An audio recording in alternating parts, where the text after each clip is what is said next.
Boa tarde, comunidade. Primeiro, obrigado pelo convite, a oportunidade de estar aqui falando com vocês. Eu sou Gilson Rodrigues, eu sou líder comunitário lá em Paraisópolis. Paraisópolis é uma comunidade no coração do Morumbi, com 100 mil habitantes. Se a gente fosse uma cidade, estaríamos entre as 300 maiores do país. Ela é fruto de um loteamento para milionários que deu errado. E em 1921, fruto da antiga fazenda Morumbi. E essa área, antigamente ali na região do Morumbi, não tinha muita coisa, né? Só tinha a Fundação Oscar Americano, o Palácio do Governo ainda não era lá, não tinha nada, era um matagal, ninguém imaginava que o Morumbi ia se tornar o bairro que se tornou. E aquele terreno foi ficando largado, algumas famílias começaram a plantar chá, cana, né? Viraram pequenas roças, sítios ali. Mas a área, em geral, ela não foi ocupada. E aí, com o crescimento da construção civil na cidade de São Paulo, e a chegada, principalmente, do estádio do Morumbi e do Palácio do Governo, os nordestinos vieram para essa construção e ocuparam aquela área, que era uma área bonita, chamada de Paraisópolis. Paraisópolis é a cidade paraíso, cidade Paraisópolis. E aí o processo de ocupação ampliou, o crescimento continuou sendo feito de forma desordenada, não podia se construir nada, nem asfaltar a rua, porque o terreno era privado, então o governo não podia investir no terreno privado, e também tinha o interesse de remoção das famílias, né, porque o terreno cada vez mais se valorizava. Mas a comunidade continuou crescendo, continuou vindo gente do Brasil inteiro para lá. 85% são nordestinos ou filhos de nordestinos, 53% são baianos, como eu. Minha família mora há 60 anos lá em Paraisópolis, e quando a gente veio da Bahia para cá, a gente tinha um sonho de ficar rico e dar educação para os filhos. A gente chegou aqui e viu que não era bem assim, né? E a gente descobriu que São Paulo era a terra que o filho chora e mãe não vê, como a gente sempre diz. O fato é que a gente nunca sonhou em morar na favela, né? Ninguém sonha em morar na área de risco, em cima do córrego, passar dificuldade na enchente ou coisas do tipo. A gente sonha em morar num bairro, em ser feliz, em estar tranquilo, poder prosperar e ficar rico, como todo mundo, né? Todo mundo quer ganhar dinheiro, todo mundo quer prosperar, dar educação para os filhos. Mas Paraisópolis, praticamente durante 90 anos, Paraisópolis tem 98 anos, mas durante 90 anos não aconteceu nada para que aquela população pudesse ter acesso a serviços, à educação. Era tudo fora. E a gente não podia dizer que morava em Paraisópolis. Nós tínhamos que dizer que morava no Morumbi. A gente olhava para a cara, ninguém achava que era Morumbi, mas tinha que falar. Então, não tem cara do Morumbi, mas mora onde? No Morumbi.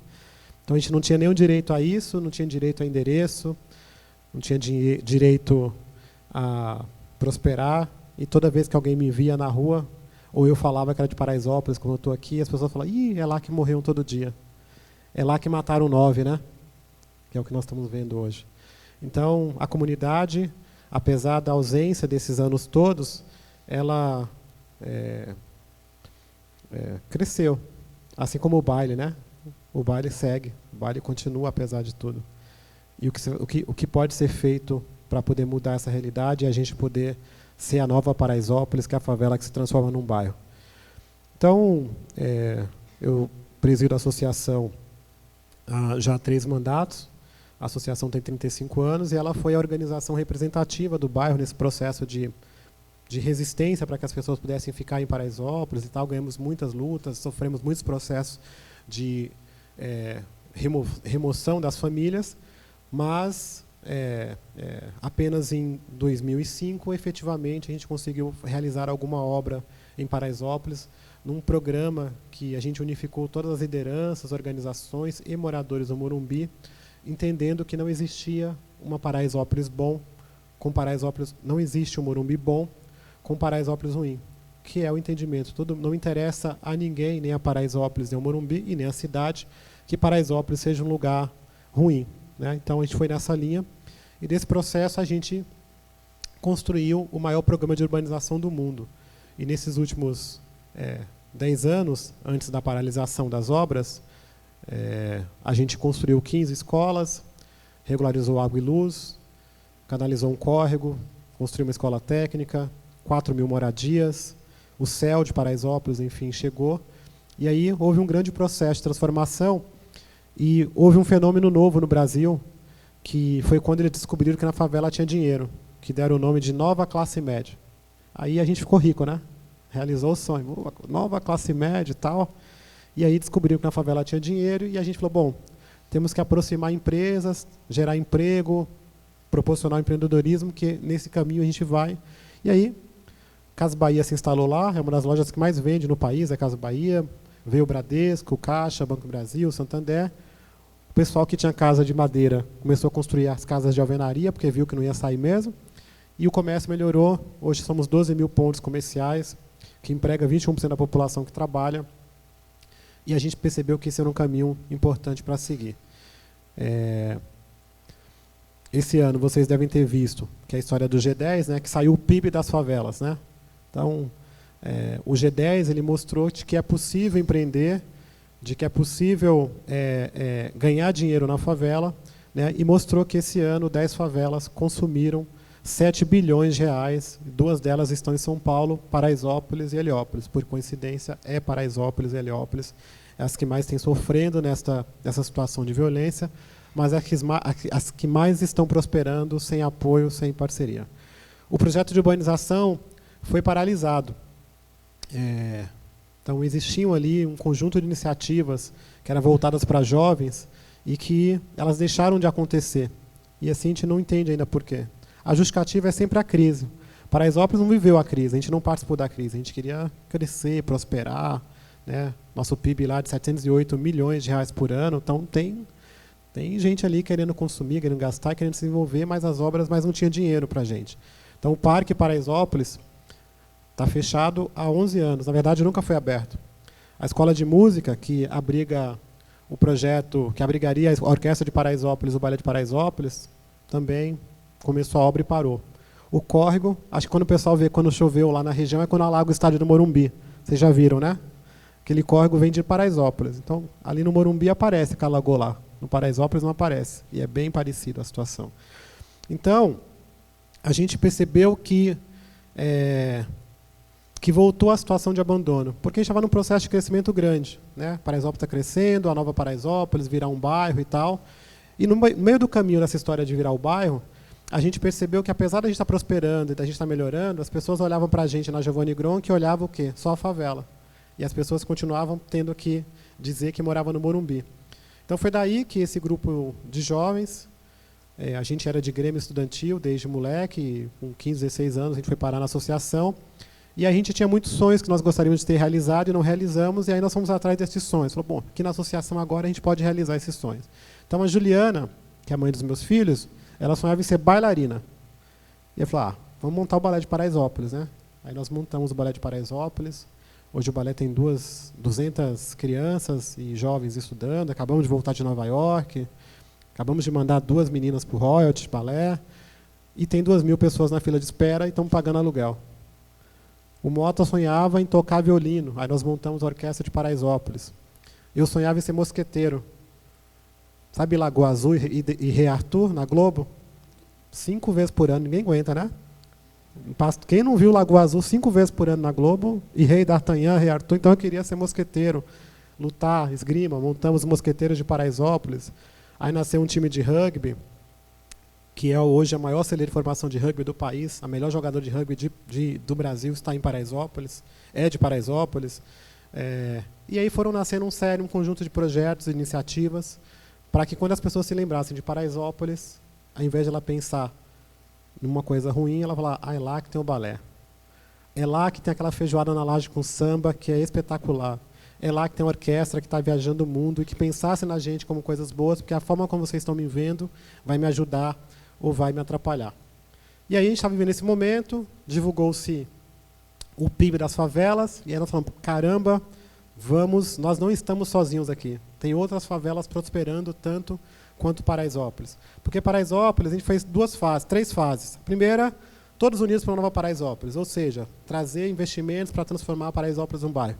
A segunda etapa, Paraisópolis das Artes. Como a gente quer ser visto? Como Paraisópolis das Artes. Já tinha o Gaudí de Paraisópolis, o castelo do Gaudí brasileiro está lá em Paraisópolis, o Berbela, que tem um artista que ele reaproveita peças de moto e de carros e faz obras de arte. Tem o Antenor, que um dia sonhou com verde, montou uma casa inteira de pet, então já tinha essa coisa, além da cultura. Tem muita gente metida lá, ator, escritor, cantor, é um pessoal tudo metido lá, gente. E aí é o seguinte, tem uma coisa artística muito forte, então nós queremos ser Paraisópolis das Artes. E, por fim, a gente falou, poxa, mas para poder ficar tudo isso e não depender da gente estar aqui, porque este grupo também está ficando velho. Quando eu comecei o trabalho, eu tinha cabelo. É a coisa que eu mais tenho, estou careca.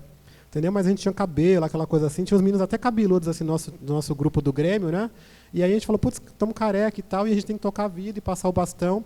Mas a gente percebeu que, para poder passar o bastão também, além do processo de sucessão e nos formar para isso, tinha que ter dinheiro para continuar. Porque tinha muita coisa que depende da gente, depende da pessoa física, do acúmulo que a gente teve durante os anos, do relacionamento com pessoas e tal. E aí nós decidimos criar a última etapa, que a gente fala que é a etapa para ir embora, que a gente chamou de Paraisópolis Sustentável. Que era, de fato, de criar iniciativas para que, dependente das pessoas que estivessem lá, das lideranças que estivessem lá, elas pudessem ter dinheiro para as coisas funcionarem. Então, a gente decidiu criar alguns negócios sociais, que é o que está na moda, né? Então, negócios sociais. E a gente resolveu criar os negócios sociais para que as coisas continuassem acontecendo e que pudesse ter dinheiro para poder manter os projetos. E assim nasceu, por exemplo, o projeto Mãos de Maria, que era um curso de doces salgados e comidas brasileiras, que é tocado pela Elisandra e a Juliana. Depois elas montaram um buffet de mulheres, com essas mulheres que eram formadas. Depois elas montaram um bistrô na laje. Então tem um bistrô, almoço diariamente lá. E agora elas estão escalando o projeto para levar as Marias para a cidade inteira, com um projeto chamado Marmita das Marias. Ou seja, se você estiver na Vila Mariana e quiser comer uma marmita das Marias, a Maria de Vila Mariana vai lá levar para você. Então ela está criando essa franquia. Então a ideia é espalhar as Marias. Então ela está levando trabalho, renda, formação e ajudando as mulheres a ter sua autonomia, a ter dinheiro para elas poderem fazer o que elas quiserem. Então essa é a Mãos de Maria. Aí nós criamos um outro projeto, porque a gente percebia que o projeto nosso de moda, de formação de costura, primeiro que a gente fazia o curso e as pessoas só queriam contratar as meninas para fazer barra e zíper, né? Aí não dava, e as meninas queriam ser estilistas, as pessoas queriam desfilar na São Paulo Fashion Week e tal, e não tinha oportunidade. Aí quando chegava alguma coisa grande à produção, era para pagar 50 centavos para costurar. Aí não dava. Então temos que ter nossa própria marca, temos que nos organizar e tal. E aí nós criamos um projeto, uma marca, um negócio, na verdade, chama Costurando Sonhos Brasil. A Costurando Sonhos Brasil desenvolveu uma coleção, tem alguns produtos, bolsas, assim como essa bolsa chique aqui. Então, tudo que é tecido elas fazem. E aí, esse ano, elas desenvolveram uma coleção voltada para o humano e elas desfilaram na São Paulo Fashion Week, a coleção desse ano e tal, e estão vendendo para caramba. Vão lá na americanas.com e compram as coisas da Costurando Sonhos e, com a renda disso, elas mantêm o projeto funcionando, trabalham e ganham dinheiro. A gente decidiu criar outras iniciativas também que pudessem ajudar o desenvolvimento do comércio local. Uma das iniciativas que nós criamos, por exemplo, é um cartão de crédito, é o cartão Nova Paraisópolis. Então, é um cartão real, não é um cartão de débito, é um cartão de crédito, funciona no Brasil inteiro, não tem um banco. Tem as perguntas, tem um banco, mas quem é o banco? Não tem banco. Na época, a gente foi falar com os bancos todos, ninguém acreditava. Então, a gente achou um doido que topou investir, criamos o cartão, temos mais de 11 mil cartões ativos, funciona em qualquer maquininha, mas 70% do consumo é em Paraisópolis, porque lá o dinheiro rende mais. Então, eu tenho uma rede de parceiros lá, onde eu permito, por exemplo, que as óticas Carol, que está lá, ela dá 25% de desconto no cartão Nova Paraisópolis. Então, o ótico é mais barato. Nos cosméticos, no supermercado. Então, estimular que as pessoas consumam cada vez em Paraisópolis é gerar mais empreendedorismo, gerar mais emprego e desenvolvimento. E na Paraisópolis Sustentável, a nossa ideia é que 50% da população trabalhe, more, estude lá em Paraisópolis. Então, nós temos o cartão e estamos criando um banco, que chama Nosso Banco, a princípio. E a ideia é que também que seja uma rede de bancos comunitários, a ideia é escalar esses projetos dos bancos, oferecendo microcrédito, oferecendo cartão de crédito, oferecendo serviços e revertendo para a comunidade, porque o cartão reverte os lucros, parte dos lucros, para a comunidade, então, para manter os projetos funcionando. E esse ano, agora no G10, a gente lançou um outro negócio que reverte recursos para os projetos, chama Paraisópolis Celular. É uma operadora de celular, como a que você tem mesmo. Então, igualzinha, a Claro, Vivo, tinha mesmo operadores. Talvez até melhor, porque o 5G está funcionando de verdade. Certo? e a gente aproveita as antenas dele e tudo. Então não tem as antenas, então a gente usa as antenas do pessoal, entendeu?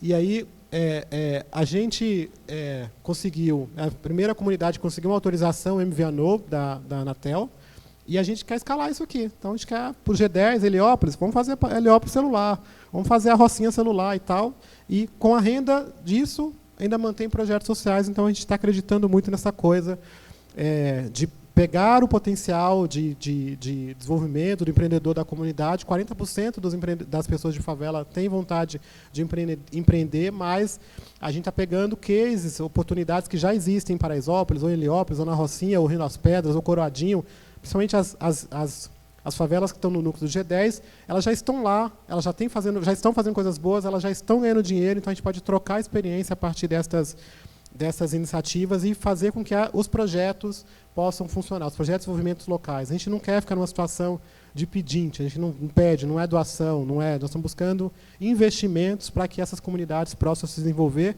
e, de fato, atuando na causa. Por que nós estamos vendo aqui, nesse momento, uma moda dos negócios sociais? Tem um monte de gente usando as causas para ganhar dinheiro, que no social não tem nada. Então você pega, e é uma dó, né?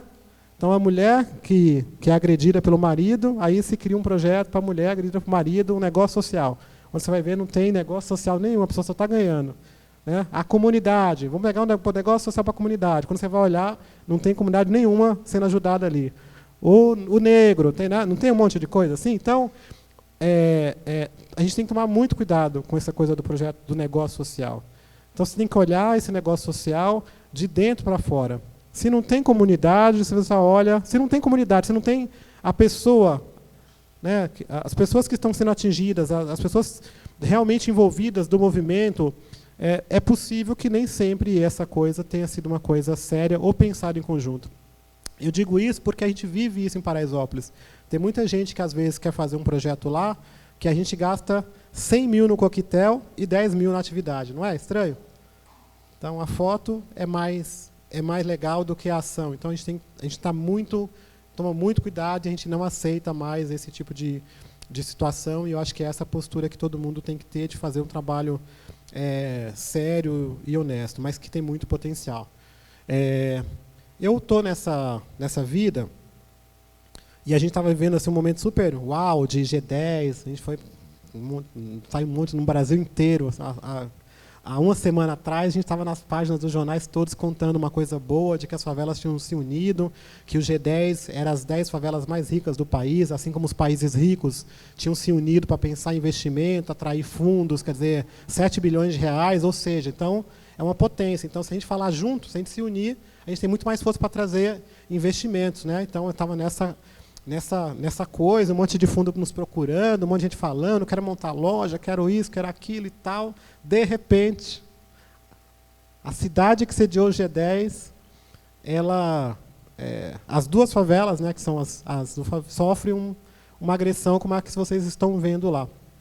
E aí, minha posição lá é muito difícil. Né? Imagina eu, líder comunitário lá em Paraisópolis, se eu falo uma coisa, estou falando mal do João Dória e do Bruno Covas. Se eu falo outra coisa, eu estou falando mal da polícia. Se eu falo outra coisa, eu estou falando mal do PCC. Não é assim? Estou fodido, né? Estou fodido, não posso falar, não abra a boca não, que tudo, em todas as situações, você está encurralado. Mas a nossa postura lá sempre foi uma postura de defender a comunidade e de preservar a paz, que é o que nós estamos tentando. Eu estou tentando lá preservar a paz. Porque se acontecer uma vingança, e houveram 9 mortos, pode ter uma outra vingança, né? Se as pessoas não se sentirem justiçadas. Que vai gerar uma outra vingança, que vai gerar uma outra vingança, que vai gerar uma outra vingança, e que não para mais, aí tem uma guerra. E não nos interessa essa guerra. Paraisópolis é vítima de tudo isso. Né? A comunidade é vítima de tudo isso. A gente não pode sofrer com isso. E mesmo aquelas pessoas que são contra o pancadão, são contra o baile ali naquele momento, né? Porque todo mundo pode ser a favor, mas na sua porta não, né? É que nem a caçamba de lixo, né? Vamos arrumar o lixo aqui, organizar, mas caçamba na minha porta eu não quero. Então, um pancadão na porta, ninguém quer. Até porque na hora que o povo corre, jogou uma bomba lá de gás. Todo mundo correu. Para onde que o gás entra? Para a porta, né? Quem está dentro da casa, o gás entra. Tem criança que... A vizinha estava dizendo que a criança desmaiou na última... De 8 anos desmaiou, porque o gás... Então todo mundo sofre com essa violência. E ainda assim, vamos considerar que tinha um motoqueiro em perseguição. Vamos considerar que tinha ali criminosos no baile vendendo drogas. Vamos considerar todas as coisas que estão sendo faladas aí e que pode ter sido, né? Vamos considerar tudo isso. Nada justificava a morte daquelas pessoas. Nada, assim. Não tem nenhuma justificativa que ser contra, se a favor, se estava perseguindo, se era bom, se era ruim e tal. 9 pessoas. 14 anos de idade. Um menino de 14 anos de idade. Eu tenho um filho de 14 anos de idade. Então, como pode? Como deixa chegar numa situação como essa? Como deixa chegar numa situação como essa? Então, podemos ter vários, mas como deixa? Chegou nessa situação. Né? Então, a gente está lá, está tenso a situação, há boatos de que vão revidar, né? Então não vai ficar em vão, né? Aquela coisa toda, e nós estamos lá. Daqui a pouco, amanhã é a missa de 7º dia, todo mundo para de falar do assunto, o baile continua, e Paraisópolis está prejudicada, porque a gente estava num processo de desenvolvimento, de crescimento, de atrair pessoas, de investimentos e tal, e agora? Que segurança que as pessoas têm para investir em Paraisópolis? Só que aquilo lá sempre aconteceu. Agora aconteceu com uma tragédia, com uma morte, com um assassinato, concretamente. Ele foi premeditado, aquilo ali foi montado e tal. Então, o que a gente está querendo é justiça, o que nós estamos querendo é paz, paz acima de tudo. Não nos interessa a briga, não nos interessa achar justificativas que não cabem nesse momento. Interessa acolher bem as famílias, acolher bem a comunidade, fazer com que a gente possa continuar prosperando. As pessoas em Paraisópolis querem prosperar, querem investir, não é só em Paraisópolis, é em todo local. E está aí o nosso desafio agora de como é que a gente consegue ajudar uma comunidade, ou 2 comunidades, como Heliópolis, aqui, se recuperar, se reerguer desse baque, né? Para que os nossos sonhos também não morram com aquelas crianças que daqui a alguns dias ninguém vai lembrar o nome. Então isso vai acontecer. E aí, para mim, eu sou um pouco fruto dessa coisa da favela legítima, né? Então, a minha história podia ser diferente, né? E eu teria justificativas para ela ser diferente. Se eu quisesse ser bandido, ou PCC, eu teria todas as justificativas sociais para ser, né? Mas eu tive oportunidades. Eu sou filho de uma mulher surda-muda, da Bahia, de Itambé, na Bahia. Eu fico falando que ela é de Itambé, na Bahia, porque meus irmãos foram dados, né? Então, tenho 14 irmãos que foram dados. E aí as mães que contam sabem que eu sou filho da muda da Bahia. E aí me acha, eu já achei 7 irmãos. E por qualquer motivo eu acabei ficando com a minha família, a família da minha mãe. E um irmão meu, que quando ela faleceu com câncer, tinha 3 meses, ele foi dado por uma mulher chamada Dona Mara, lá em Paraisópolis, e a minha mãe descobriu, minha mãe era brava. Ela nunca deu nenhum filho, né? O pessoal que tomava dela, chegava no hospital, saía do hospital, cadê a criança? Sumiu. E aí deram esse menino, que é o Danilo, em Paraisópolis, e a minha mãe descobriu onde ele que era, deu uma surra na Dona Mara e trouxe, porque ela não queria dar, né? Dona Mara resistiu para dar a criança, ela tomou uma surra. E aí a mudinha batia, viu? E aí tomou o Dan, e aí alguns meses depois ela faleceu e a família acabou cuidando do Danilo, uma das tias que não teve filho, acabou cuidando do Danilo. E eu fiquei na família, mas com todo tipo de preconceito, porque eu já estava com 9 anos, então a família falava assim, manda esse menino para a Bahia, porque esse menino aí não vai dar certo aqui no Paraisópolis, está muito solto, vai virar bandido, filho de puta não tem pai, né? Então, 14 filhos, ninguém sabia que era o pai, a muda não falava. Eu sabia mais ou menos onde é que ele morava, eu perguntava onde é que mora. Ela falava que era um lugar frio, que era Vitória da Conquista, provavelmente, que fazia assim, e era um bar. Era dono do bar. Meu pai era comerciante, só pode. Do jeito que ela falava, um lugar frio, subindo assim a rua, virando assim, e um bar, que era um lugar de beber. Então, é um dono de um bar, de Vitória da Conquista. Mas, para a família e para as pessoas, o filho da mudinha, que naquela época, principalmente, os deficientes, esse tipo de deficiência era tratada como doido, né? Minha mãe não tinha deficiência mental, mas era como essa doidinha, a mudinha, os filhos da doidinha, da mudinha, era tudo igual e tal. Então ia crescer, virar tudo que a gente não presta, filho de Juarez, que era um bandidão lá do Paraisópolis e tal. Então eu ia crescer, ia virar gente que não presta, não ia virar gente, não ia ser gente. Então, durante minha adolescência toda, eu ouvia isso da minha família. Esse menino vai crescer, vai virar gente. E um dia, eu estava... era perto do Natal, uma coisa assim que a família sempre reúne, a família de baianos, Baianada é muito grande lá no Paraisópolis. O pessoal fala que eu ganhei a eleição lá da associação só porque a família é muito grande, por causa do baiano. Todo ano eu descubro um primo. E aí chegou essa época, veio todo mundo para a casa da minha tia, Marivalda, e eu ouvi assim, uma tia falar alguma coisa assim, falou, esse menino aí tem que mandar embora para a Bahia, esse menino que vai virar bandido, falou uma coisa assim, né? E eu fiquei muito mal aquele dia, assim, pré-adolescente, acho que estava com 12, 13 anos, e eu saí fugido, falei, vou fugir dessa família. Fora que eu apanhava pra caramba, né? Fiz xixi na cama até os 14 anos. E aí, falei, vou me vingar. Fugi, falei, vou me vingar dessa família todinha. Se fuderam na minha mão. E aí eu fui andar nas mansões do Morumbi, aquelas ruas todas abandonadas. Você vai no Paraisópolis, 3 horas da manhã tem gente andando. No Morumbi, esse ano não tinha ninguém. Eu fui lá andando, andei, deu a noite, falei, vou voltar. Mas vou me vingar. E o me vingar era, eu quero ser gente, eu quero estudar, quero trabalhar.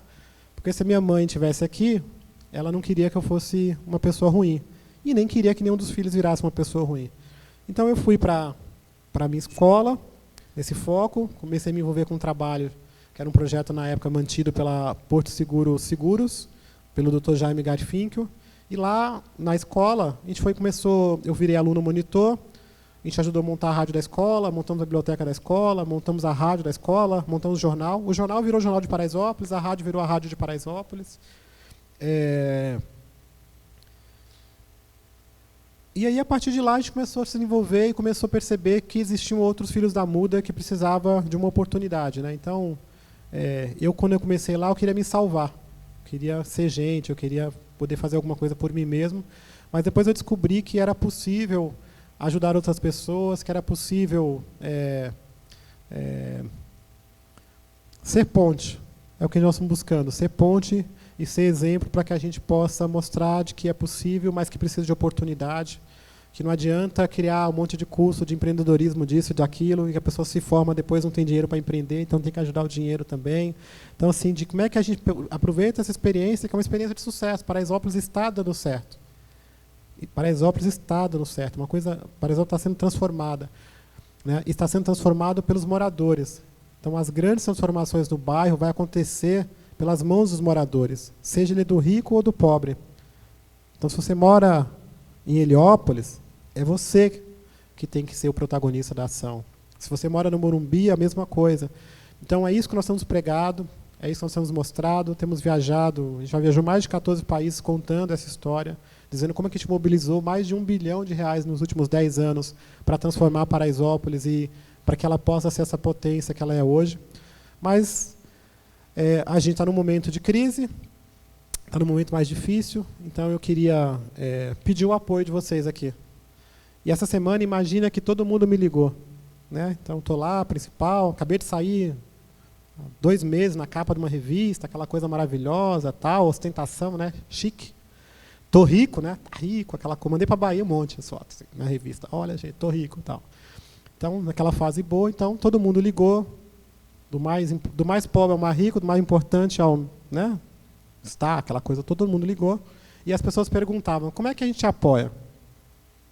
Como é que apoia essa tragédia? Falei, a primeira coisa é, vá lá e abrace a mãe, abrace o irmão, converse com eles, né? Fale com eles. E a segunda coisa é, venha para Paraisópolis. Ocupe Paraisópolis. Porque a ligação de longe não adianta nada. A mensagem no WhatsApp, a postagem no Facebook, é legal as manifestações, mas tem que ir para lá. Porque quando a gente vai lá e percebe como é e vê a vida como ela é, que não aquela que a gente vê no livro, a gente realmente está criando um novo olhar sobre Paraisópolis, que é real, a gente não está escondendo nada. Ela é daquele jeito lá, vá lá e vê o que está acontecendo lá, como estamos transformando. E esse processo foi paralisado, e a gente precisa retomar. Só que para retomar, nós precisamos da união de todo mundo. Eu falei para o governador que não tem uma cidade linda com Paraisópolis feia, né? Não tem um Morumbi bom com Paraisópolis ruim. Então, Isso só vai acontecer se a gente conseguir se unir, se as pessoas forem lá, quebrar essas barreiras, vá conhecer, quer dizer, acho que tem ali uma oportunidade, quem quer empreender, ali é um lugar para empreender, tem muita força, tem muitos bons exemplos e tem muita gente boa querendo se ajudar e, através dessa sua ajuda, da sua autoajuda, ajudar a transformar a Paraisópolis, e a gente, com certeza, está contribuindo para uma transformação na cidade, no Brasil e no mundo. O que a gente quer é ser gente, ser olhado como pessoas, não ser olhado como marginais, ser bem tratado, né? A gente não quer piedade, a gente não quer dozinha, a gente quer ação, a gente não quer projetinho, nós não queremos projetinho, não adianta vir amanhã com um projetinho para a gente quer mudar a nossa realidade, e mudar precisa de investimento, precisa de força e precisa de união. Obrigado, gente.